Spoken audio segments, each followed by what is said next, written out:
crosshairs of the Crafty Boys. It is 2021. The United States of America has a new president, and we're going to drink beer.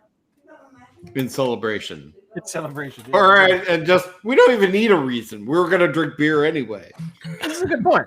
Which reminds me, I don't even have my beer. Hang on. The world could be like a complete utter disaster, everything falling down around us, gaping chasms opening up, and we would be here drinking beer because that's what we choose to do. Here's the thing. When something goes really wrong, the answer is to have a beer because it makes you feel better. When something goes really right, the answer is to celebrate. So have a beer to celebrate. When nothing much is going on, have a beer because that is the only thing that's going on. So there you go. I mean, that is not far from the truth. I mean, what else is there to do is these just days? logically, empirically proven beer is the answer. Let's prove the Big's hose on. Hose on? What's this thing? The Big's hose on is exactly where we're at today. Hosers. The proven theory of big hoserness. So, Locke, what beer are you drinking tonight? Because that beer looks suspiciously like a Mill Street because I recognize the label. Fully is. This is Mill Street's West Coast style IPA, which is proof that even on the East Coast, everybody recognizes that there is such a thing as a West Coast IPA. And West Coast represent! And they want to do that. Why? Because it's better. That's true. This is how it works. Fighting words. This, I'll give you a glance. This looks pretty nice. It looks pretty nice. It looks suspiciously hazy. It looks suspiciously East Coast. West Coast IPA, which would be the first comment. But that said, is it piney?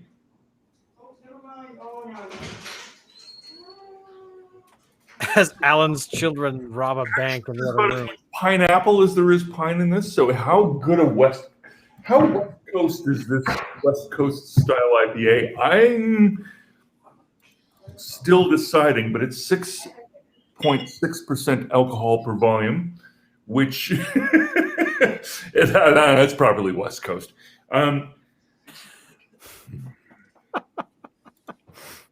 This juicy and complex unfiltered IPA is brewed with Mosaic, Eldorado, and Colored Tau Blanc hops to give it a zippy tang. Zippy tang is not West. I don't think that's West Coast. I saw a movie with zippy tang in it one time. Yeah, right. Zippy tang a wrestler? Fresh tropical fruit flavors and floral hop aromas. We balance it with malted wheat. Okay. And a slight oak finish, which give a crazy depth of unexpected smoothness for such a hoppy beer. Well, how hoppy is it by West Coast standards? It's not. This is not as West Coast as, this isn't driftwood or anything like that. Okay.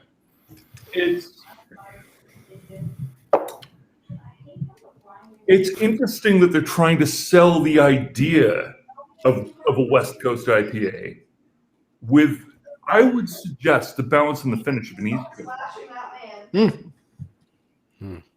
Interesting. Pineapple Express. Dave, what are you drinking? This would be the good tea. What was it this time? It's what is it? It's a ginger something. Oh, Dave, you're just a tease. Oh! Thank you very much. We'll all be back next week. Try the veal. Alan, what are you drinking? Okay, I'm drinking something a little bit new. I saw this in the jar store when I was there tonight.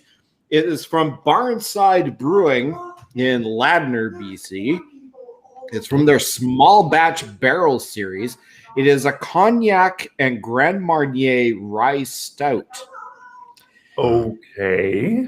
It clocks in. That's like as- that's yeah, it clocks in. 19% alcohol by volume. It's 7.2%.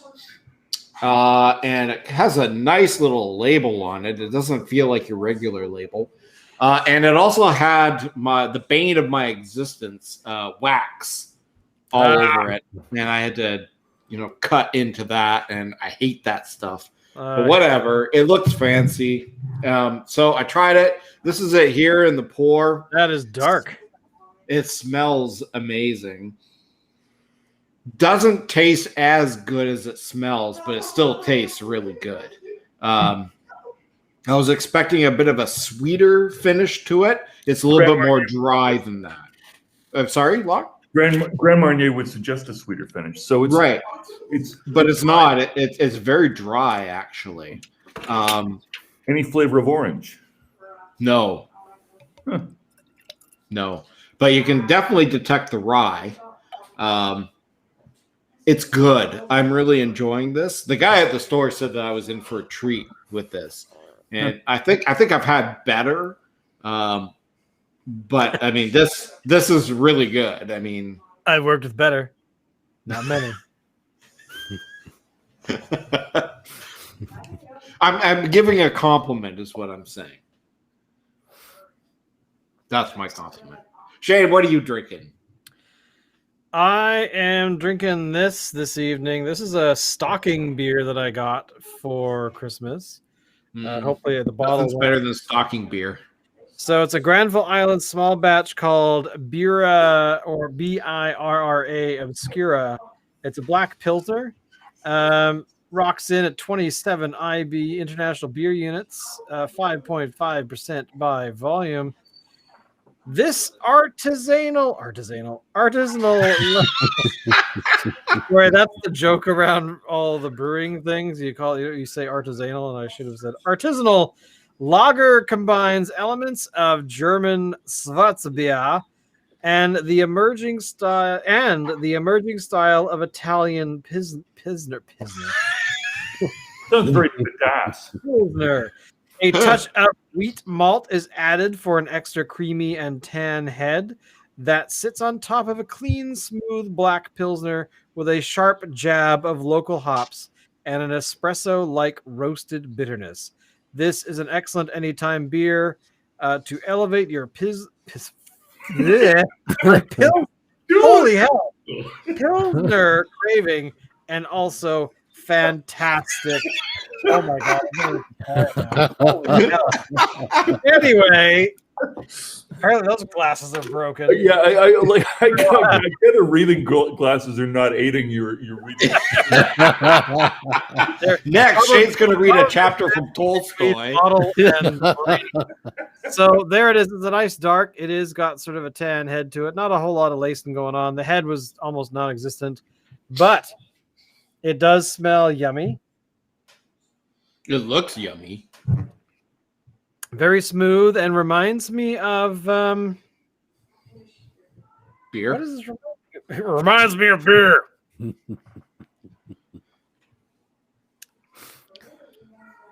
That's quite tasty. I gotta say, it's sort of an oaky kind of oatmeal mix almost, which is very interesting.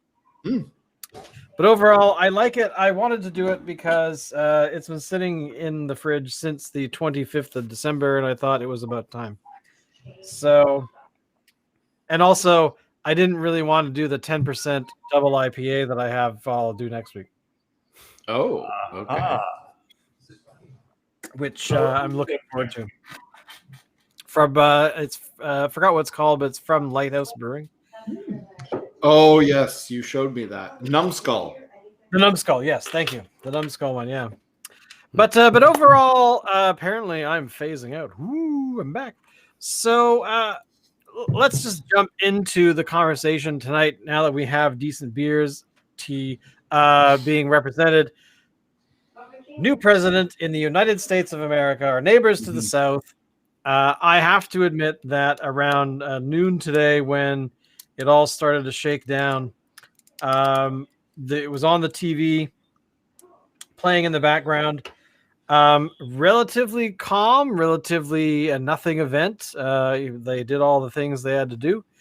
And then later on this evening, we had one neighbor over who wanted to watch the Tom Hanks hosted Celebration America, I think it was called, which was weird. It was like a 1980s special of like a combined thing. So what you're saying is there was a violent uprising, but it was on led by Tom Hanks.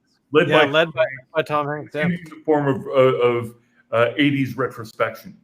Yeah, it was weird because it reminds me of like those those TV specials that get made when a bunch of talented people are doing something that's in the news, say the Olympics happens, and then they have some sort of thing where the Olympians come in and they do CNN visits the 60s.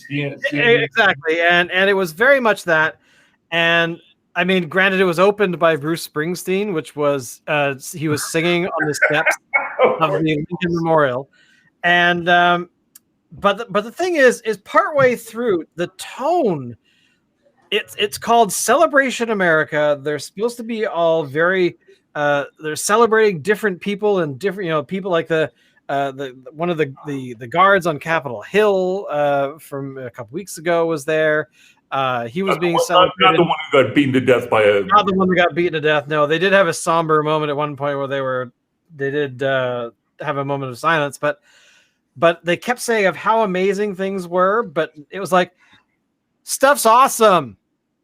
It's so cool, like that kind of almost. And then they had a couple of moments where they had these little kids coming in and saying something, and then people were, it was that they're looking for that little laugh of, oh, look how cute that is, But instantly, what popped into my mind was one of those fake commercials in the movie Starship Troopers, where they're doing that whole thing where I'm doing my part to kill bugs. I'm doing my part to kill bugs. And then there's all these soldiers lined up going, we're doing our part. And then this little kid pops out of nowhere and he's got a soldier uniform on. I'm doing my part. Then all the soldiers look at the kid and go, that's exactly what I thought of. Like, that's what this thing was. It was like this weird thing of, we want to make propaganda, but we can't make propaganda. But we also shouldn't make propaganda, but we accidentally made somewhat propaganda-esque kind of stuff. European Gallery. It was very, very weird. Like, I'm sure that they were trying to really showcase some really cool people in the world and that kind of stuff, but the tone was it was like they weren't sure what to do. They were confused as to how they actually wanted to present it. And then by the time they had to put the show together, it was like, we have no time. Just shoot it and get into the editing bay, and we're done. And it was bizarre. But anyway, I'm assuming none of you saw this. Maybe you did. No. It was 90 minutes long, ending off with Katy Perry singing Fireworks. What was it called? The work is Firework, and they had like an exorbitant amount of fireworks behind her while she was singing. But I mean, props for trying to make something positive, but at the same time, areas. Is that Kissed a Girl? Is that the one? Sorry, who? Katy Perry. Who's Katy Perry? That is Kissed a Girl, yeah. Black hair singing person. I don't actually know. I don't know her work that much. The only thing that I know we're about not her target audience, obviously. We are still not her target audience. It's like they also had Justin Timberlake, and I'm like, I not his audience either. So I kind of which pleases me only because it's nice to see the continuation, regardless of the new NAFTA or any of the rest of it. Canadians still invade American headspace. I'm just going to ask you to pause there for a second, Locke. For this, in the service of evil. Locke, hang on. This is a big moment for all four of us here. Here it is. The new webcam. The new webcam. Oh, yeah. I want to hear all about this new webcam. Look. Wow. Look So, how Julian? ugly he is. Look, oh my God, he's uglier than He's we thought. hideous. Go back to the old one. Oh, of course, he doesn't have sound. He's Well, almost he there. might have sound. He's almost You there. don't have sound. New webcam, but no sound. Yeah. Is it because you got those headphone buds in? Is that your problem? It's possible. Yeah, he had this problem last time, but that's okay. Keep fiddling. Keep trying. Keep going. Select a new mic. Also, don't forget the microphone might be controlled by the buttons down below. You have to select them in that little gear icon that's down below you there. We're experiencing technical difficulties. Please stand by. We're not experiencing technical difficulties. Julian is experiencing.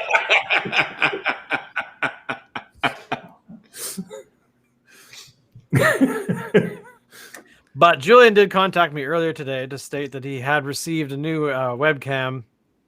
So I was very excited about that because his old one is like 900 years old and was invented by, I don't know, Teddy Ruxpin's owners. Teddy Ruxpin's owners? What? Apparently. I have no idea what the hell I'm saying. But anyway, Locke, you were saying just a moment ago about something. I was talking about a number of things, and Katy Perry and Katy Perry, yes. Well, so I don't know for sure who Katy Perry is, but I think she's the one that did that "Kiss the Girl" song, which was raging on the radio while I was down in the U.S. myself doing a law degree, and I have to say, like she wants to kiss a girl, that's cool by me. Can I watch? But so music news for me. So one of my favorite current heavy metal bands dropped a new single last week called Motor Death.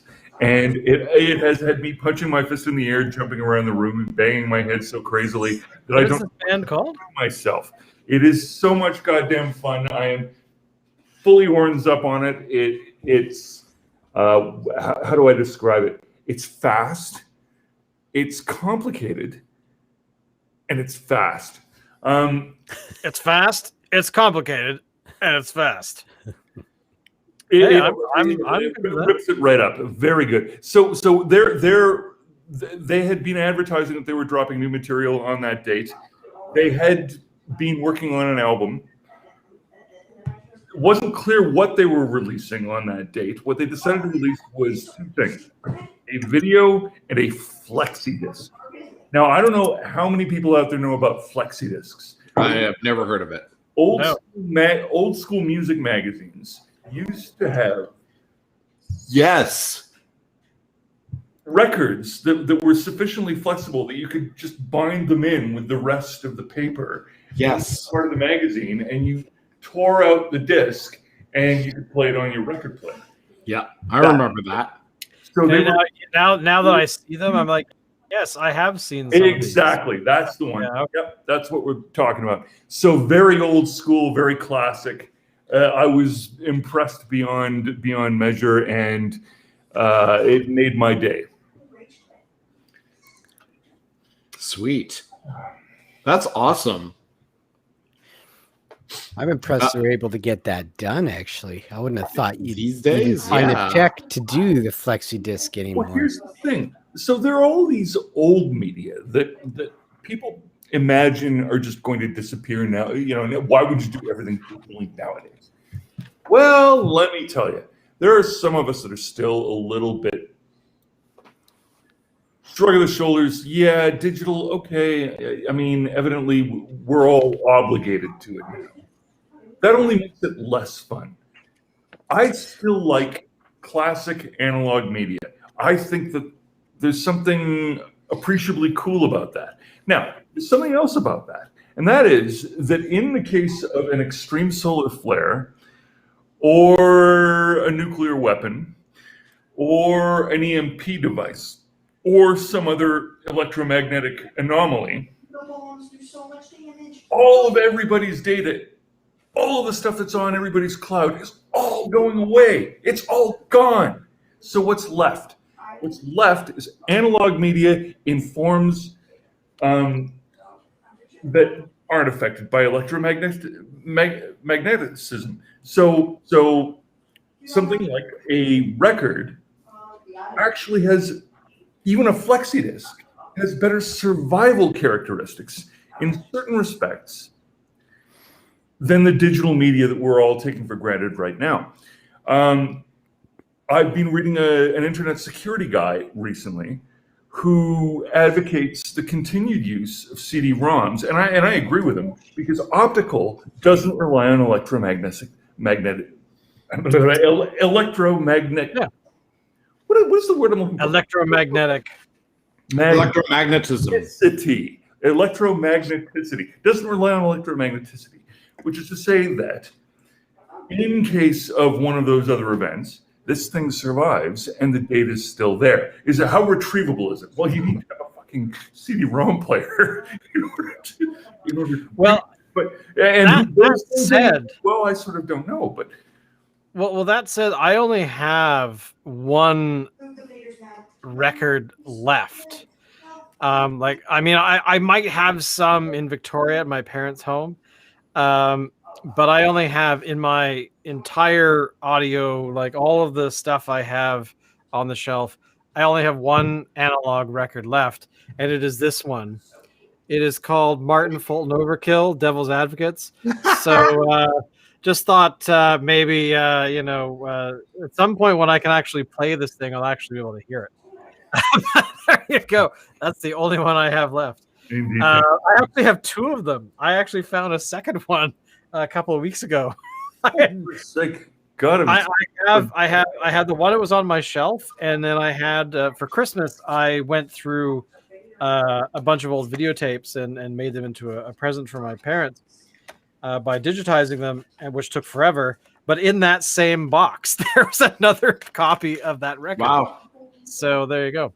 And I do store it this way in a plastic sheet, plastic case on this way, not this way, because if you store it this way, you're going to compress the valleys, man. So I still have all of my analog records. Really? That I had when I was a kid. And plus, I think we still have all of my parents' ones from when they were younger. Just don't have a player to play them on. Yeah, that's the hard part, is that I no longer have a any analog, like I don't have a thing, but or a record player, but a couple of friends of mine here in Vancouver, they do have them, but they're very sort of high techy ones, like very nerdy. Like you have to, the platter has a groove around the outside, and you actually have this like a chain that goes around it. That the chain goes and loops around this controller thing. That's the actual motor to make everything spin. Like, it's all very nerdy and audiophile kind of stuff, which is cool to look at. But there are days where I think, I get that moment of, I totally should get a record player again. Yeah, I do too. But I have one record. But I think at my parents' house, I mean, I have like Thriller. I think I've got one for. Well, my collection doesn't have anything too great. Probably the most popular thing that I have is from the Alvin and the Chipmunks, called Chipmunk Punk, which incidentally has absolutely not one. I have that, but it has absolutely no punk songs on it whatsoever. What it is Alvin and the Chipmunks.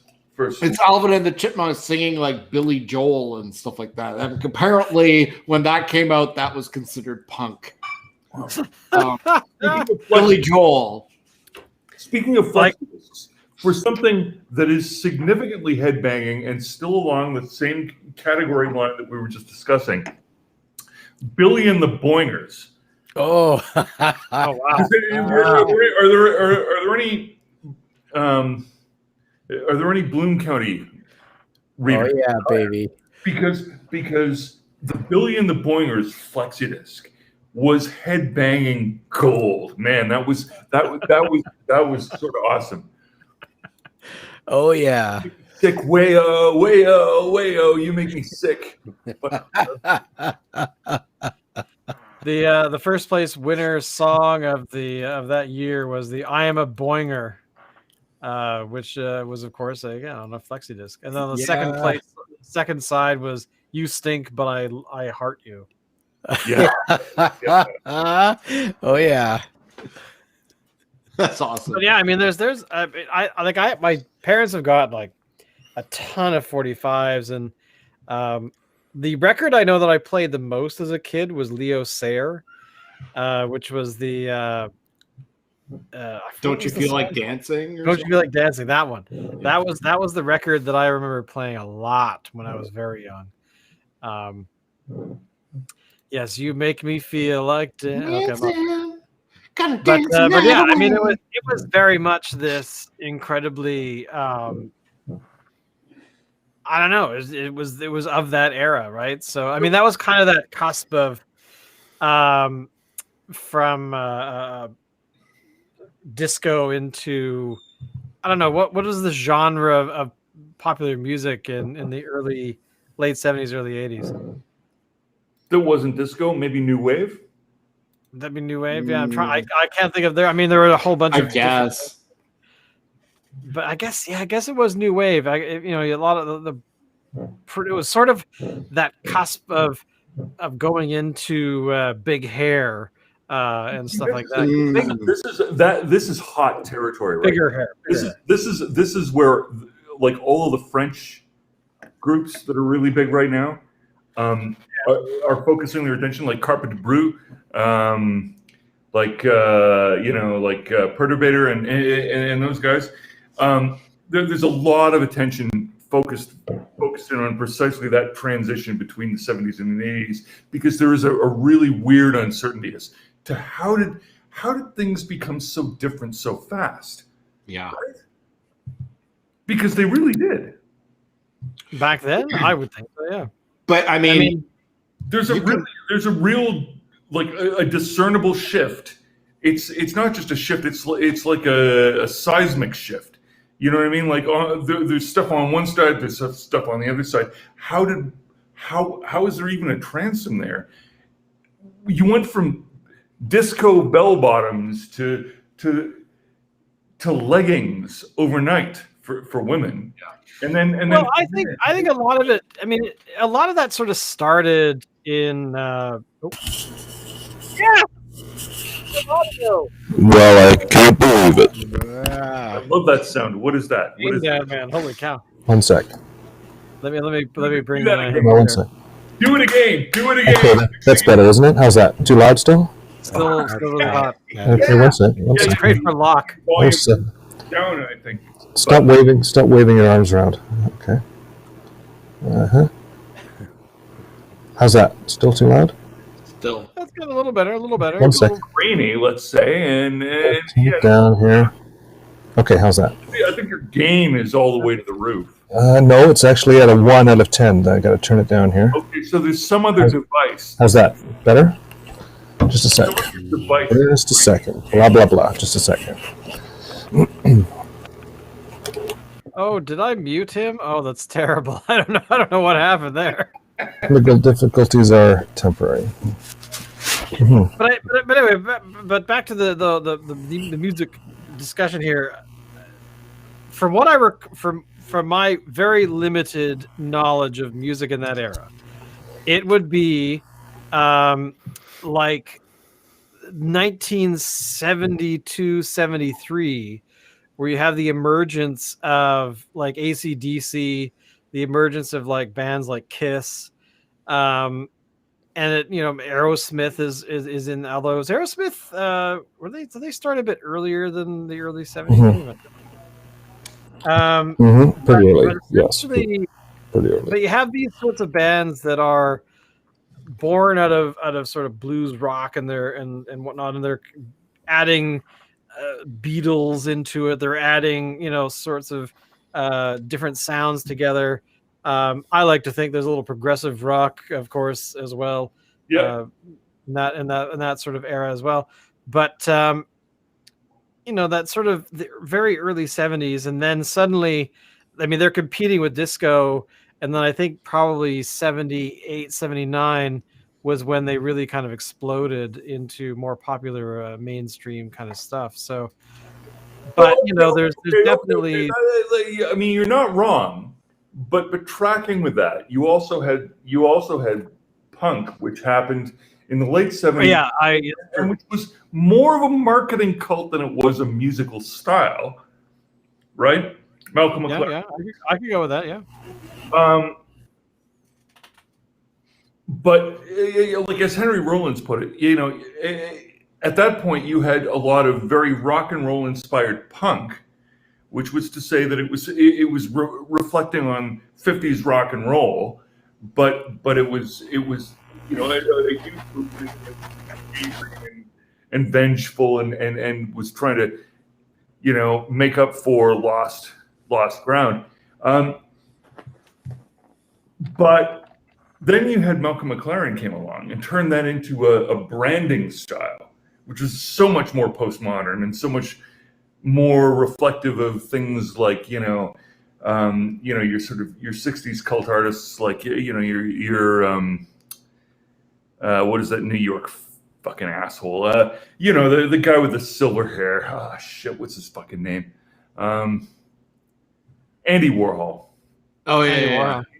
Like it was like there was something Andy Warhol about what Malcolm McLaren was. All of these kids suddenly getting really into old 50s rock and roll because they were trying to offend their parents who all listened to Pink Floyd, right? Yeah. Okay, that might be true, because I mean, definitely there is that whole era of late 60s music that was borrowing heavily from a lot of different styles, and then you had Pink Floyd and whatnot coming in with this really crazy, at the time, crazy stuff. Oh yeah, no, look, I'm Floyd. I'm more of an Amagama listener myself. Like that, really? Yeah. Sorry, I missed that. A what listener? He likes Amagama. Oh yeah. Really? That to me is solid Floyd. That's like, so that for me, part of it's reflection on my own past. Like when I was growing up, this was the late 80s, early 90s, and punk had run its course at this point. Punk was fully motherfucking dead at this point.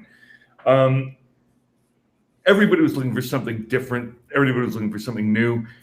Everybody was sort of a little bit isolated because there wasn't really a proper language, and that was expressed by sort of the Breakfast Club, if you see what I mean. Like everybody was niched into some tiny little corner of cultural, like, well, you're this or you're that or you're some other thing, right? Everybody's so ultra categorized. So going out with a couple of dudes that I'd met in early high school to the planetarium, to a Pink Floyd Amagama light show, like laser light show. Mm-hmm. So primitive now by our digital standards today, but the experience was, we're all interested in getting our minds blown, so we're ready for stupid, laser lights doing silly pictures on the fucking wall, and occasional the room moves because the ceiling moves because it's pretending to be a starscape that's doing that, right? That kind of thing. And afterwards, this was before we were into actual drugs, so what did we do? Well, we went somewhere and we did the thing where you up and then pass out by blowing on your thumb, right? And then you pass out and you have a little bit of a trippy experience. What to music, right? Mm-hmm. Right.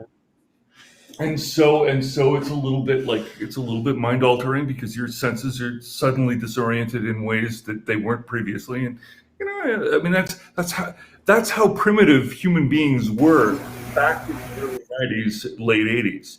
Like like this was still a viable, life-changing experience to do that with friends, right? Now, Dave, Hmm. Dave went to school for this Did whole he music, went to school? and did. like he went to school to do this I whole am music thing, and educated. I'm very curious as to what you think about it. Because I mean, I fully admit my musical taste is weird. It's not very I learned later on as I was You have when I an was old. unusual, as an outside observer, you have an unusual level of soundtrack music in your catalog. Yeah, well, that's the thing is that I'm the bulk of the music I listen to is orchestral of some sort, but in the last 20 years, it's definitely migrated more into the I mean, essentially the orchestra music that's created right now. I mean, when you think about it, films, Star Wars, etc., and a lot of other films are really the music that's being composed. And in 50 years, the movies will be forgotten, I think, and the music will probably have a longer lifespan long term than the films. I I don't mean, think so. I think that's an insightful observation. because here's the thing: is that the music is far more easily portable than a film is. Yeah. Who knows what what movie tastes will be? 50 years in the future, it won't matter because we'll all be dead. Did anybody notice that the same track that leads into that German TV show about time travel? What is it called? German TV show about time travel. Oh come on! You've watched it. It's on Netflix. Der Time Traveler? No, yeah.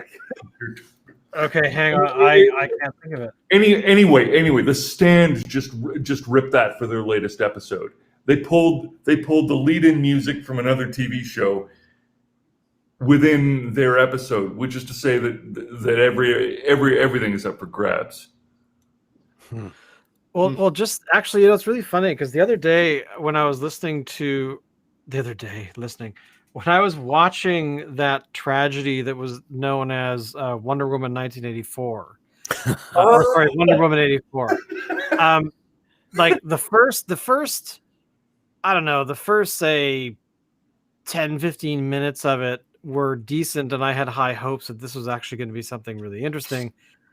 And then it suddenly became about how Wonder Woman can't live without a man, and that the whole feminist arc disappeared. Like a bunch of things went wrong. The problem, Shane, is that you're not young enough to understand it. Apparently not. I mean, hey, Wonder Woman, Linda Carter, represent. Yeah. But anyway, so but here's I'm not really talking about the movie, but Hans Zimmer was the guy that did the music for that film. He took over from whoever did the first film. And the sad thing is that there were like 2 or 3 moments of music that I recognized that I'm like, I've never heard this soundtrack before, these compositions. And it wasn't until like the final like 10 minutes of the film that I realized he had taken stuff from Interstellar and put it in that film. And I don't know why.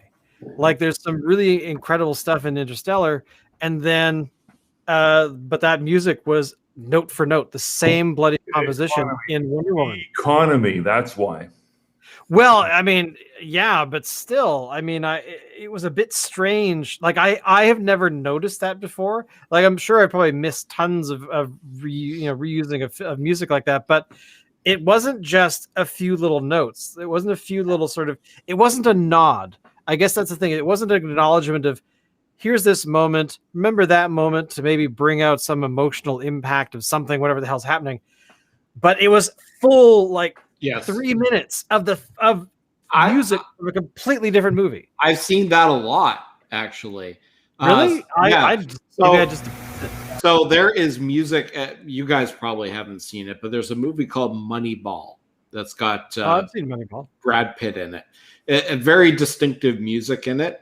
And then I watched a show on, I want to say Netflix. I don't remember what it was. and that exact same music was in it. Like the same recording was in it.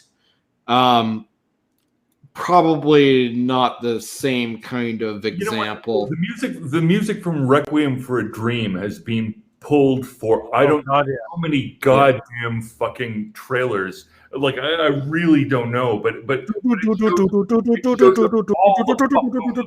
yeah. I actually there's a version of that in like God, I would say until about maybe 2009, 2010. The company Wingnut Films that made Lord of the Rings / Peter Jackson. Yes. They actually released like a 3-track thing that had their version of that music from Requiem for a Dream. Like 3 tracks, maybe like 4 or 5 minutes a piece, and that was about it. The music that they used in Lord of the Rings trailers. So they actually used that, but you imagine the money like that the composer of Requiem for a Dream was getting. Mansell. Like Clint Mansell. That's who the composer. Yeah. Hey Shane, I actually have not seen Requiem for a Dream as the film itself. I've actually never seen it. Shane, Good. I don't want to be a dick or anything, but you had wanted some input from Dave, and you actually gave him a close up here, and he still hasn't been able to get in a word in edgewise. So Dave, take it away. On, Dave, jump in, man. Shane didn't get a chance to finish his question. He started going and did I get distracted? left us hanging. Well, no, I'm very interested in what your sort of opinion of the music of that era. Like, what is that to you? Like, yeah. Well, all right, Dave. Yeah, exactly. What are we talking? Like 70s, music 80s? From like 50s, 70s, 80s, into the 80s, yeah. 80s and film track, like soundtrack music. Go. Well, Everything. Film tracks. 3 minutes. Talk. Go. I honestly, film stuff, I don't really have an opinion worth stating because that's Shane's whole thingy for sure. Is soundtracks and movie music. I don't listen to enough of it. I'm not into it the same way. What do you listen to, Dave? What's your cup of tea? Oh man, I listen to all. I'm actually trying to a degree to sort of listen to different stuff that I wouldn't normally. And so, what do you? But that wasn't the question. The question is, what do you normally listen to? Well, I guess my like there's comfort food, right? Well, my comfort music is like classic rock. So I define that as like speak it. Say the names. Yeah. Zeppelin. Yeah. For me is pretty much the perfect band. Period, hands down. But I mean that's an era of giants, right? Sure. Zeppelin being just one of them, like the Beatles. Stones, honestly, not a huge Stones fan, but I've never really given them time. But you got to give them credit. I mean, these boys are still alive and kicking and doing their thing. It's incredible. I think Shane mentioned AC/DC earlier. You got the explosion of metal, right? Like Sabbath. How are you going to ignore Sabbath? That's another giant. Like these are the guys fucking responsible for all the metal that we enjoy now. Listen to Purple. Sorry? Are you a Purple listener?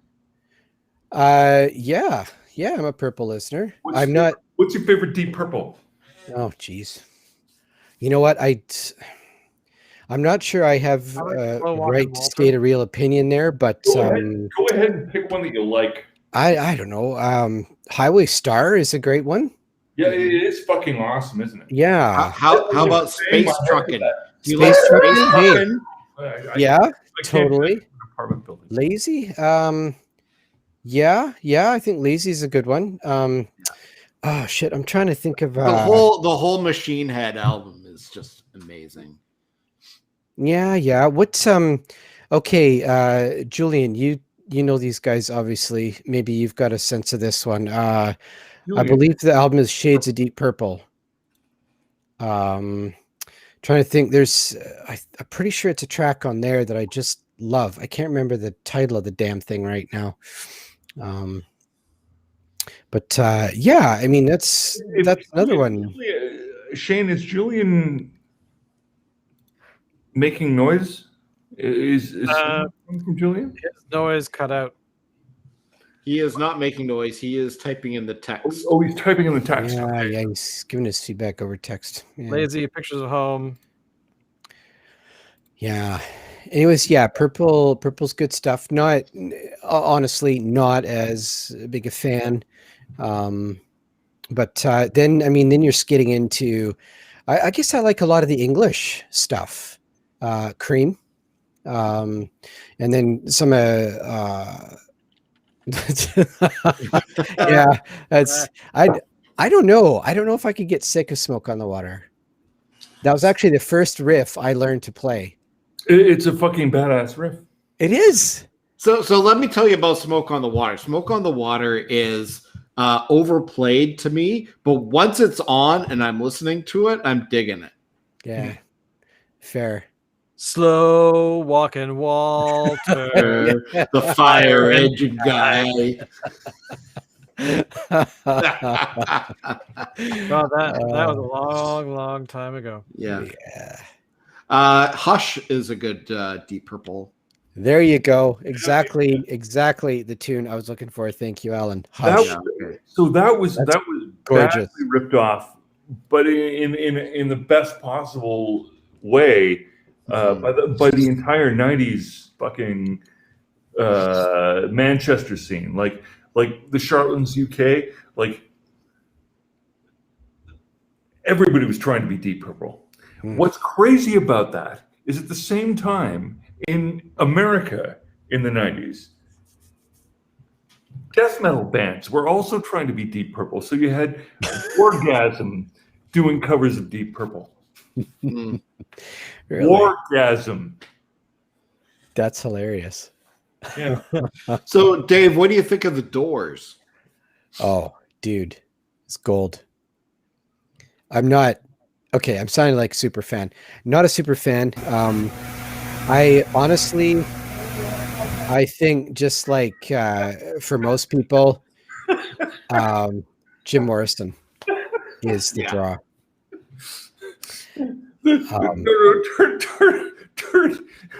Turn his Turn that back on. for a second.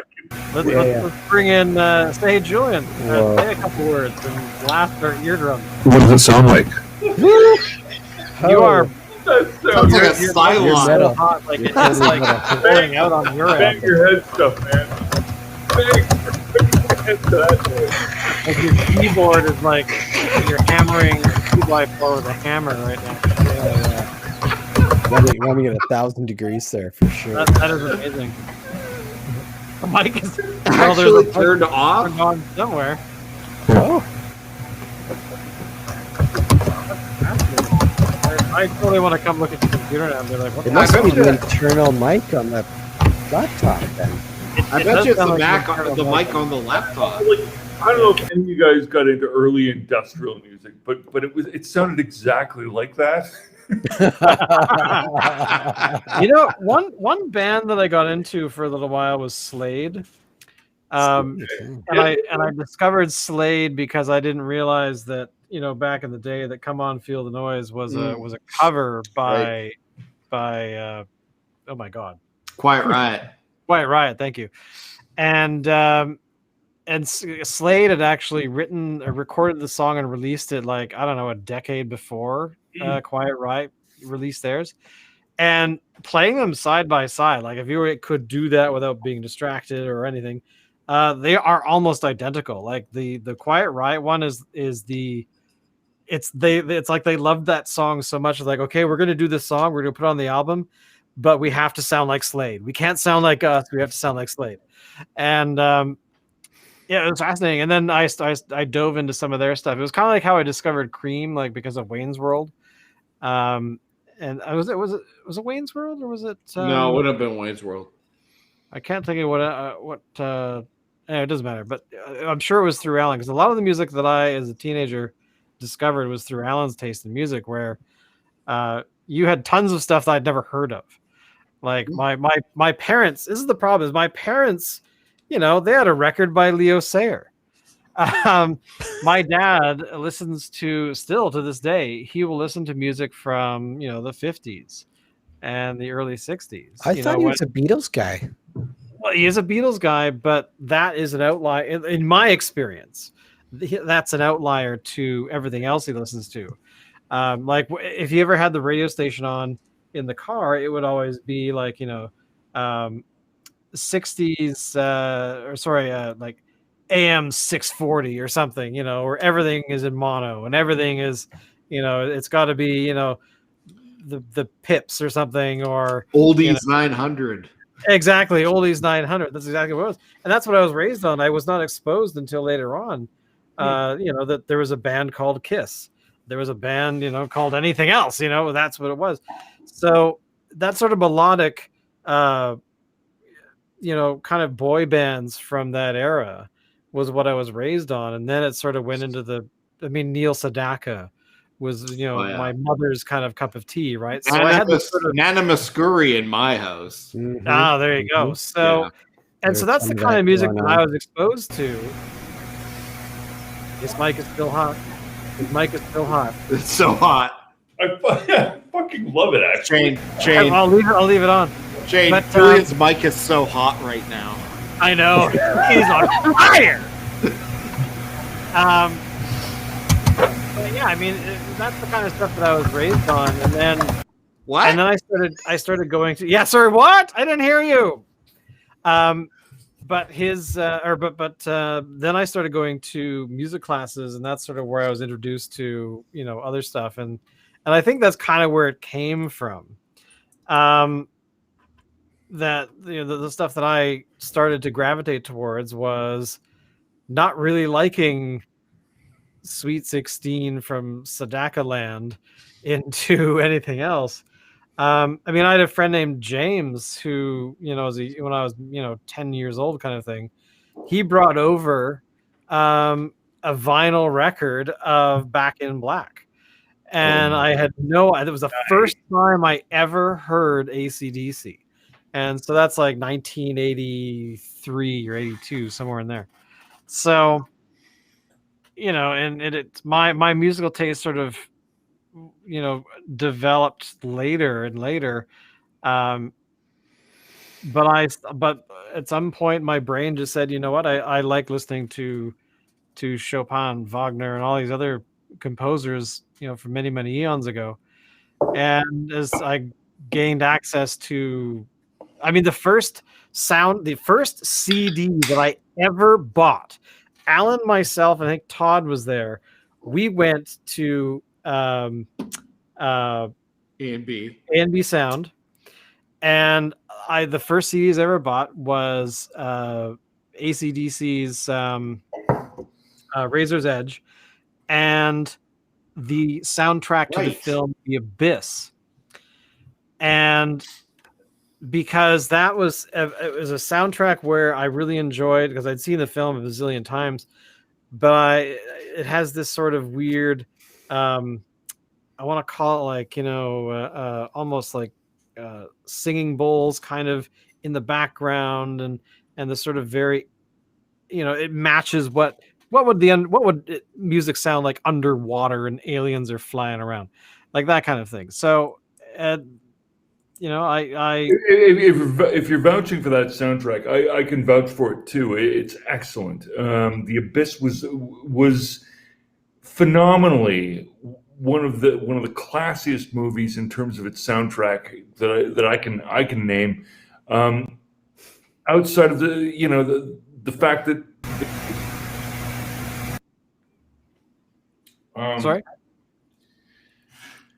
Yeah. Star Wars set that in motion, because it was a return to orchestral music from the idea that we're going to just do everything electronically. Carpenter, on the other hand, moved things in a direction that was both effective and simplistic and electronic. And then you had this perfect blend of those two ideas in The Abyss. And what's interesting about that is if you look at James Cameron, he was the obvious successor of the blockbusters of Lucas and Spielberg. He was the director that made that happen. But at the same time, he also worked for Carpenter. He was the guy who figured out how to make James Pliskin's computer screen look like a computer screen well in advance of the technology to make that happen. That is cool. I mean, I remember like Faltmeyer, or however you pronounce his name, but that did the Axel F, the music for Beverly Hills Cop, who then eventually So badass, so good. I fucking love that. 2 and those kinds of soundtracks, and that's the thing is that I just enjoy it. I don't know what it is. My God, your mic is so hot. But yeah. And and that's the other thing too, is that every so often I force myself to listen to the new music that's on, like the because I subscribe to Google's music system, so I will go to the what's brand new kind of stuff, and I'll listen probably for an hour. But to me, it all sounds exactly the same. I mean, there's no inventiveness. It's they know their audience, they know what their audience wants, It's and very overproduced. rarely. Yeah, I mean, it's kind of like listening to an album by Don Johnson or Leo Sayer. or Leo Sayer. I was actually going to pick on David Hasselhoff with his musical. Oh, no. David Hasselhoff has his own fucking cult of personality going on. Oh no, I totally agree on that. But I'm talking about his audience is definitely not North America, or at least is very small here. But that overproduction. Actually, I remember listening to an album by oh God, who is he? He's the guy he's in Doctor Who. He plays Captain Jack. Actor plays Captain Jack. Johnny Lord Calhoun from Torchwood. Oh, really? Blanking. Well, he's John Barrowman, yes. So John Barrowman, he comes from musical theater originally, and then he got into film and TV and stuff like that. But his so he released an album, I don't know, 5-6 years ago, and I thought, I like John Barrowman, I enjoy his work, so I will listen to his album. And Allie and I listened to it, and then we were like, "What are we? This is horrible!" But again, overproduction, like hugely overproduced, and embarrassing, like really embarrassing. And actually, one of the greatest albums I've listened to of late is actually by Hugh Laurie, from about 3 or 4 years ago. His jazz stuff, he's amazing. If you've never listened to him, actually, no. I fully believe Hugh Laurie. Yeah, no, I was actually, I thought it was kind of a tongue-in-cheek joke, and then I listened to it. I'm like, holy fuck, this is really good. And then I looked it up afterwards, and like, what has Hugh Laurie done? He's actually done a few of these albums where it's like these, it's just jazz. He likes that music, and I like that musical style as well. So, I was getting into last year, it was the year before last. Sadly, I remember 2020 really well. I was actually going and finding the oldest jazz musical that I could. Like, we're talking about 20s and 30s. There's very little of it out there that you can find of recordings of that era. But oh my God, early Charleston jazz is so fucking badass. It fucking rocks. It's so fucking jump up and down, like, oh my God, yeah. I mean, actually, who else? Come to think of it, introduced me to music back in the day was Angus, and his dad specifically, was heavy, and I've forgotten what it was, but I remember liking it and seeking it out later on. But I don't know what. I'm trying to remember what his dad was into. Sorry. The man was a Zappa fan, no question of that. Yeah, I would not doubt it. There was probably tons of that. But I remember his dad is like very much an audiophile, at least back then. Yeah. Oh yeah. So he always had music. Every time we were visiting, there was always something going on in the background, and it was all. And I seem to recall it was always it was always records. Like it was not. There was no CDs, no nothing. It was very much that. All right, Julian, we're trying it again. Oh, Julian suddenly has no audio now. He's back to zero audio. So to give you to illustrate, Julian, you're either completely mute, or and if you're not speaking, there's so much sound going on. Like we can hear the TV very clearly, and there's a huge static sound. We can hear the air moving around your the air, room. The molecules crashing into each other. But yeah, I mean, and this is the thing, right? Is that I think that I need to listen to some more stuff, and especially this album right here, which I really, really want to hear, but I have no idea what it sounds like since I can't play it. But so you were going to say? I was going to say something, but it actually has nothing to do with the topic, so I'll wait till later. We can totally switch topics. There are no rules, man. No, I will wait. I like fisting bears. Okay, Alan. That sounds awesome. How did you know? How did you know that that's what I was going to say? Dave has extensive experience with bears. Does he? Yeah, I was going to say, I'm kind of wondering if there's a bit of a connection there. Alan, stop. Okay. So no, I will say, okay. So I saw a thing, and maybe you guys already know this. If you have Disney Plus, apparently all 5 seasons of the Muppet Show are going to be on Disney Plus very soon. Yes, my sister sent me a message about this yesterday. I'm actually very excited because I really want to. There were only 5 seasons of the Muppet Show. There was apparently only 5 seasons. Back in the 70s. Yeah, that's much smaller than I imagined. It felt like 20 or 30, but I mean, it's interesting. There's actually been 3 Muppet shows. There was the Muppet Show, the original one. Then there was the one came out called Muppets.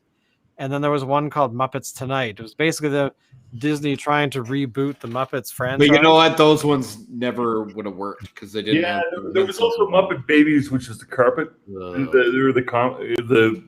Yeah, the cartoon one. Yeah. They also have. I noticed a digital 3D version of that now. Yeah. But that to me, I really want to see it again. 3D version of the latest Transformers is good. I've heard that. I've heard that from some nerds.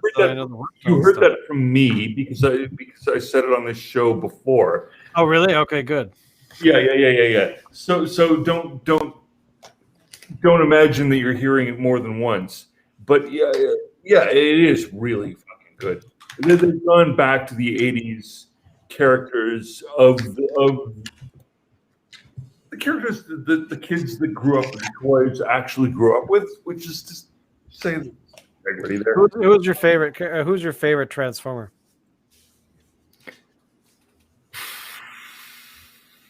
There's Julian who's like, I'm so much older than you losers. Sort of like Soundwave was probably my. He was cooler than everybody else. Yeah, like it doesn't matter that he's part of the bad guys. He's sort of got this sort of distance. Was he like the Ravage Eject guy? Yeah, that's the guy. Yeah, okay, yeah. If you're looking for science fiction today, and this is a Canadian product, Canadian production on Amazon Prime. I just have to show this. Speaking of Soundwave, this is my original. Transformer. So fucking cool. Yeah. So, I don't think it's in here at the moment, but I do have a couple of tapes as well that Ravage or whatever the hell they were called. Locke, are you going to Rumble, the Expanse? Rumble, Ravage, and Laserbeak. I'll be totally disclosing here. I was a street urchin when that shit hit. I stole Ravage. You stole Ravage? Yeah, I stole Ravage from the Eaton. That's why they went out of business. That's totally why they went out of business. They failed because of that one. Locke stole Ravage. I pocketed it. It was bad. It was wrong, but I did it anyway. It's truth. So good television watching nowadays. Has anybody watched The Expanse? Because it's a Canadian product. Is it Canadian? I didn't know that. Fucking rather good. I have a podcasting friend who is a designer on that show, or was anyway. No kidding. For the first few seasons at least. So yeah, he was living and breathing The Expanse. I haven't seen it mainly because I felt like I should read the book. So I read the first one. Oh shit! Books involved. I didn't realize that. Oh yeah, there's a lot of. Well, here I'll bring it up on screen. My wife watches it. She loves it. I've watched like 1 or 2 episodes, something like that. Just kind of in passing, but. So this is just for you here, Locke. So this is basically The Expanse, and so here, so right now, so you can see these are the ones that have come out so far. This one, I guess, is coming out later this year, but they're quite sizable. Like we're talking like 600-page books. Like they're huge, and the thing that's really good about them is, and I hope is reflected, I imagine is reflected in the show, is sort of that. Did Locke die? Oh, Locke he is might broke. have. I think Locke died. Oh, there he is. So, they're trying to actually the author is trying to give you a somewhat realistic version of what space travel would actually be like. Like, we're gonna fire missiles, and it's like, great, you fired the missiles. It'll take 25 minutes for the missiles to get there, and stuff like that. So there's and high speed travel. You have to be aware that you're gonna squash yourself if you do certain maneuvers and things like that, even in space. So it's actually quite fascinating. It's quite fascinating, and I enjoy it. But the thing that really attracts me to The Expanse is that actress whose name I never remember, but she's got the voice. That voice. She's got that sort of voice that has like almost that quality of there's. I think I know who you're talking about. I don't remember her name. She's got something in her throat or something. Yeah. You know what I'm talking about? She sounds like Bonnie Tyler. Yeah. So yeah. Oh my god. The one that's like the head of the UN. Yeah. And she's super foul mouthed. Yeah. Oh yeah. Yeah. I can't think of. What is her name? I can't think of her name. But anyway, I love her. And her husband. Fucking excellent. And her husband is the guy that plays Babu on Seinfeld. Oh really? That's awesome. But anything she's in like that, you know who she is the moment she speaks, even if she's like in makeup and you don't quite recognize her or something, because she's done a bunch of sci-fi stuff over the years. But yeah, the moment she speaks, it's like, oh, I know exactly who that is, and I'm so. But I go weak in the knees for her. But essentially, yeah. So if you think it's really good, I mean, I have been watching Black Sails because of your recommendation. Yeah. Which I find really good. And it took me like 2 or 3 episodes to realize that the guy in Black Sails, the lead, or one of the leads, is the lead in the oh my god, what is that stupid show? Finally got canceled with Swiss Family Robinson in space. Oh, yeah. That one. Never watched that. Yeah. What, Lost in Space. Lost in Space. Lost in Space. Thank you. Yeah, it's not too bad. I don't mind it. It's definitely all right. mind-bending. It's a little bit soap opera-y, but anyway, so the lead in that is also the lead in Black Sails, and he's actually the son. Warning, Will Robinson. Yes, exactly. He is the son of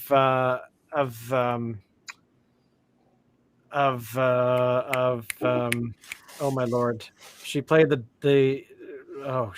see, this is what age does. My brain is completely. But I will say this: that Maggie Smith. He's the son of Maggie Smith. Okay, So that Lost in Downton Space, Abbey and everything else. Yeah, that Lost in Space show does have Parker Posey in it, which is a redeeming quality. that is true. That is actually the only reason I started watching it in the first place. Yeah. I wanted to see what she was doing, and she is brilliant. I have to admit, she is brilliant in that role.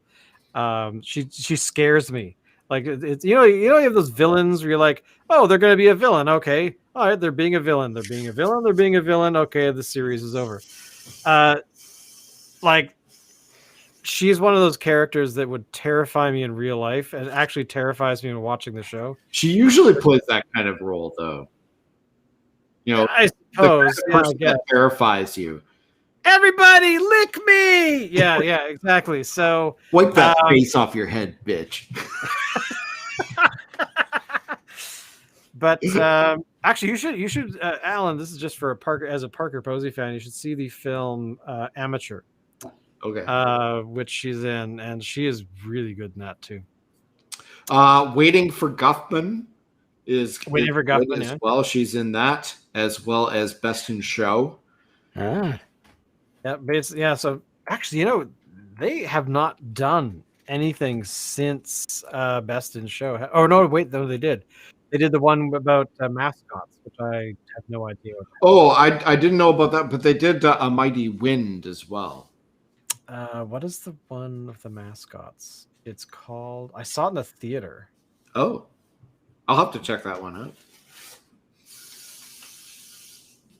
I can't think of what it's. I'm sure I can look it up. It was weird though. Which is probably why they haven't done another one, because Christopher Guest was, he decided to give up after that. Yeah, it's like, actually, surprisingly, it's called Mascots, and it was a Netflix production. So Christopher Guest and Netflix got together. So it's worth a watch. I mean, Posey's in it, Willard, all the usuals. So I think if Guest did it, it's got to at least be half decent. It's okay. I mean, it came out 2016, I think, 2015, somewhere in there. So it was a few years after the one before that, but I don't think he's done anything since then. It's been like 4 or 5 years of a Christopher Guest list world, unless he's done some TV or something I don't know about. But he's probably busy growing a sixth finger. Growing a sixth finger, or lording over something. Isn't he still a lord in some fashion? He was one of the people that actually voted or got rid of the hereditary membership in the House or something. Really? However, 1999 or 2000. I don't know. Locke, you would know way more about this than I do. I have no clue, really. When you were born, you were given a title, and that gave you rights to be in the House of Lords, right? So, but now that was abolished, 20 odd years ago. Yeah, it's. I would call all of that soft law and somewhat political. I guess we'll see what happens. The Lord Hayden Guest. That's his official title. The 5th Baron of Hayden Guest. I don't know what that really means anymore. Like the truth is, if you can pass on the talent that goes along with the title, then you can defend the title. And it's not clear to me the extent to which people are passing on the talent or just the title. Insofar as the two of them are going in conjunction, that shit's going to ride. It's going to continue on. Why? Because it precedes everything that's being overlaid on top. So yeah, I mean, that's still real. Insofar as it's being obsolesced because nobody's actually taking care of it, that's a different situation, isn't it? I got to say, I think that we need to have another Spinal Tap album. Which is, I think we've had. What's up with those guys these days? Are they're both still around? What's Spinal Tap? Yeah. No, there, right? As far as I know, they did the unwigged, or no, what was it called? Unwigged and what's it called? I totally can't remember now. Unplugged or something. Unplugged, unwigged or something. But the genius of Kiss is if they get too old to actually do the hair, they can just do hair pieces, can't they? Because it's just costumes and makeup, isn't it? That's true. So they did This Is Spinal Tap, Break Like the Wind in 1992, and then they did a third album in 2009 called Back from the Dead, which featured some more of the songs we'd always heard titles for, but then actually hadn't heard the song. And then they did a reggae version of like some of their stuff that we're familiar with. Let me actually look it up here. Hang on. Christopher Guest, Spinal Tap. So a funky version of Sex Farm. So a funk version of Sex Farm. Then a reggae version of Big Bottom. Of Listen to the Flower People as a reggae. So you have to be really familiar with their music, but which I'm sure that Julian is like really high on their list of fans. So who out of the following attendees knows about Dred Zeppelin? Oh yeah, baby. Dred Zeppelin is great. He's great. I don't know if Dred Zeppelin's even around anymore. I don't think so. I don't know either, but that was some solid fucking material, was it not? It was. I agree. Very. There's also, I don't know what they're called, but there's that all women Zeppelin tribute band that I cannot think of the name of, that Julian pointed them out to me once because his musical taste is amazing. Let's see if Dred Zeppelin's still around. Apparently they're still around. Here we go, Dred Zeppelin. And of course the lead, the lead singer for Dred Zeppelin, of course, always dresses as Elvis. I'm assuming that's still a thing. Maybe not. Proper. But of all the time I saw them, that's traditional. That's our culture right there. So there you go. I mean, I still want to see, what was it called? There was that metal band. We talked about it a couple of years ago. I think they were called Max Sabbath. And what do they do is it's a band that it's like the McDonald's characters. Oh, yes. Playing Black Sabbath. So the lead singer is Ronald McDonald. Grimace is on the guitar. The Hamburglar is the drummer. And Mayor McCheese is the bassist. And they do Black Sabbath songs, but they change the lyrics to fit with sort of the McDonald's fast food motif. They're associated with the band Rosemary's Billy Goat. And the radioactive chicken heads. So when we can have concerts again, if they come to Vancouver, damn it, I'm going. Because that sounds like their first single called Pair of Buns was released in March of 2017. and it was released on a flexi disc. Oh, really? So there you go. So yeah, so the lineup of the band is Ronald Osborne, Slayer McCheese, Grimless or Grimlice, I guess, and Cat Burglar, aka the Glam Burglar. And if you look them up, you just have to search for their Max Sabbath, and the photographs are amazing. And check them out on YouTube because videos of their concerts is actually really like these guys are wearing full on costumes and they're on stage with lights and everything, and they're playing these instruments for real. I mean, this isn't like some BS lip syncing stuff that's going on. They're actually playing and they're shredding. Is Ghost still around, Locke? Oh, sure. I haven't listened to them for a while. I think they are. I haven't heard from them in a while. I imagine so. I think they just released. That's not the kind of project that's going to die overnight. So the original artist is being outed. Really? We know who he is now. I don't know who he is because I wasn't paying that much attention. Yeah. You mean the first Papa Emeritus? Yeah, exactly. Okay. The first one was the same as the second one, and the third one, and the fourth one, and the fifth. Okay. So it's just one guy. Okay. Just playing you, right? The idea is that there is a succession of different people, but it's actually just one guy, and that's why it's interesting and funny. And now that that's all being revealed, so what next? The nameless ghoul. But having risen to the point where you can capture an audience that way, he's already captured the audience. So his job is over.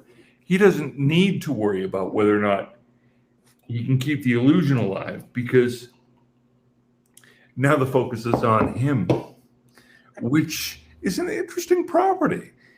And one that makes you think a little bit as to the ultimate motives and games involved in these kinds of sort of entertainment circumstances. Interesting, yeah. What's he going to do next? Don't know. Going to be interesting to see. Rats is a cool video. If you haven't seen Ghost's video for Rats, check it out. Pretty awesome. I like the horse at the end. The horse is sort of the fucking. I don't know why the horse is so good and so significant, but man, it sort of is, isn't it? Beyond that, what can I say about Ghost? Selected out of whatever was going on internationally by Ian Lee Dorian of Cathedral, who was, part of the original Earache crew. Like he was the first lead singer of Napalm Death. So he's had a varied career. Like he's done a bunch of different things. Lee Dorian, I don't know what he's doing right now besides With the Dead. With the Dead is his current band. It's crazy heavy. Which band? It's really simplistic, which is unusual for him because he's a very complex individual. The band is called With the Dead. WITHTHEDEAD. With the Dead. And they've played like major venues already. There's nothing about it that's like this is a second-rate act. It's sort of a little bit Godflesh. And then it's like super heavy. It's like slow and heavy rather than brutal and fast and heavy. Yeah, man. Fuck. You know, my suggestion at this point in my drunken state is that I don't know what Lee Dorian's actually up to right now, and I would be curious to know because he's a mover and shaker, and he selected Ghost, the band that went on to become Lucifer, but previously was what the hell were they called? Oh Jesus.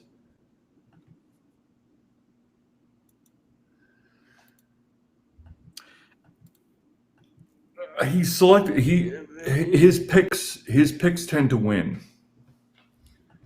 His last album was with the band Septic Tank. Okay, yeah. Septic Tank is basically Gaz from Cathedral, Repulsion bass player. I'll be honest and say that I have no idea who's on drums, but that's usual. Yeah, no. Gaz's last band. That's where I'm really at. That's what I actually listened to. Gaz's last band. Death Penalty. Death Penalty. Okay. Yeah. Death Penalty.